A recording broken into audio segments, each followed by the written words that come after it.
All right, it is Friday, November 13th. So today you need to complete the fencing outline and then you need to submit the painting and fencing review. So we're just going to go over the fences slides here, and I'm just going to point out a couple things to you all, just in case you have any questions. There's a lot of different reasons why you would use a fence. It could be for pastures. It could be to keep something out, keep something in, protect crops. It also could be a permanent boundary line.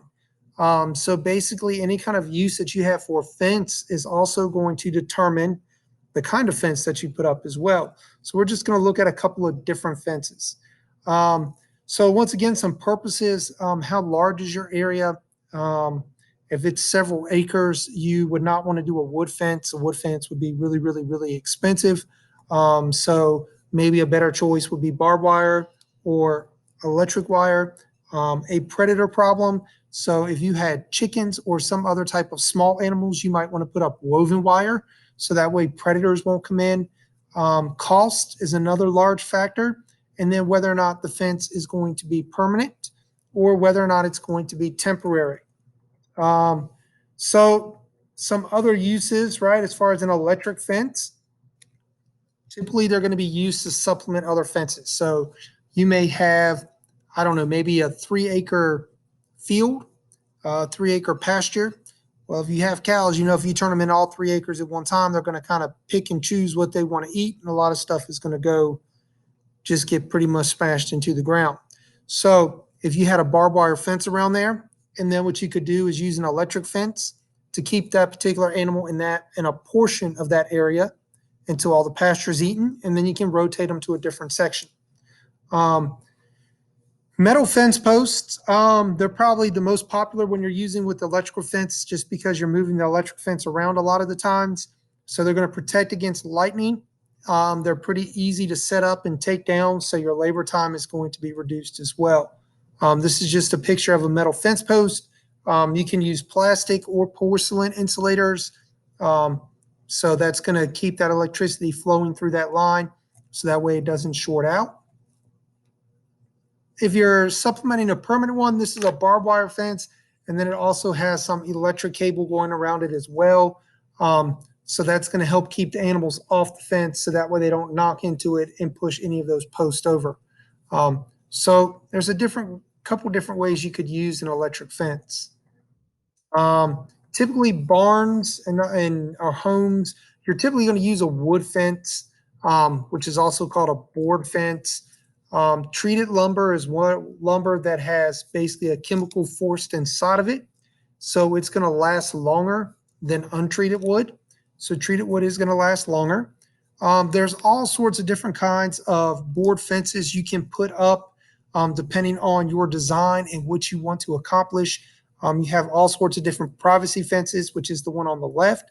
Or if you're just separating a border, if you live in a neighborhood and you're just trying to separate your property line, all right, lots of different types of wooden fences you can put up as well to establish a boundary. So also a privacy fence if you had, like say, a dog for a pet, you didn't want to run it all over. So several different uses for those. Typically woven wire is what you're going to use for things such as sheep, swine, goats, chickens. I know you can use chicken wire for chickens too. So it just really depends on what your purpose is. Okay, there's some difference in woven wire. Some patterns are really small, some patterns are wider. So it all depends on what animal that you're trying to keep in or keep out. So when you buy woven wire, right, what it does, or it's welded wire, there's a difference between the two, but the pattern looks the same, right? The first 2 numbers on there is going to tell you how many horizontal strands you have on there. And then the second 2 numbers is going to tell you how high the fence is. So we're using a 1047, for example. So a 1047 would mean there are 10 horizontal wires and the fence is 47 inches tall. If it was a 1060, that means our fence would be 5 foot tall instead of 4 foot tall. And if we still had 10 wires, it means those spaces in the wires will be larger. So that's something to pay attention to when you purchase woven or welded wire fences. Um, Typically, barbed wire is used around most large animal pastures.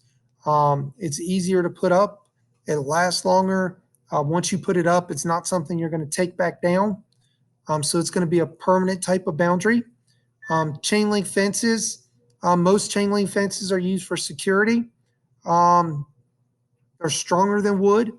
Attractive. That's your personal opinion. If you think it's more attractive or whatnot, they do cost more, but they're also going to last a lot longer than wood, and they're not going to have the maintenance on there. So lots of different kinds of chain link fences. Here's one example on the right, and here's barbed wire fence on the left. So as you can see, there is a difference between the two. You can also do combinations of chain link fence with barbed wire. A lot of businesses have these installed so that way people can't climb over top the fence to get inside of their business. So they are used for security when you combine the two together. Treated post and lumber have the greatest durability. So once again, treated wood has the greatest durability. As far as post, you have line post and you have corner post. You want your corner post to be thicker because they're going to have more stress on them. All the weight is pulling on that post in one direction, whereas your line posts are there just for support. So corner posts need to be larger. Just some different tools you can use. A power digger, what that's going to do is drill those holes for you so you don't have to use post hole diggers. Steel tape for actually marking out your lines on there. And then you definitely want to use a level to make sure that it's nice and straight. Untreated posts are usually 4 to 6 inches thick, whereas our treated line posts are 3 to 5. So this is what we would use for a corner post. So 4 to 6 inches thick is going to be our corner post, and 3 to 5 inches are going to be our line post. Okay. Once again, do not need to be as thick since they are treated. Okay. And this is what a corner post looks like. You can see it's got a lot of tension on there. So what you do on your corner, you can see the pieces of wood that are braced up in between the corner and the line post. That's going to keep that post from pulling over. There's different ways that you can brace up those corners. That's a real common one.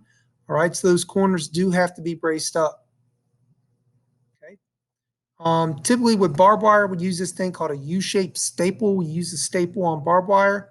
That's what most of the staples look like for barbed wire. If you're using wire, you can buy it that's coated in zinc, just like a chain link fence has a zinc coating on it. That's going to keep it from rusting. And because of that, zinc coated wire is going to last longer than just plain steel wire for your electric fences, even barbed wire.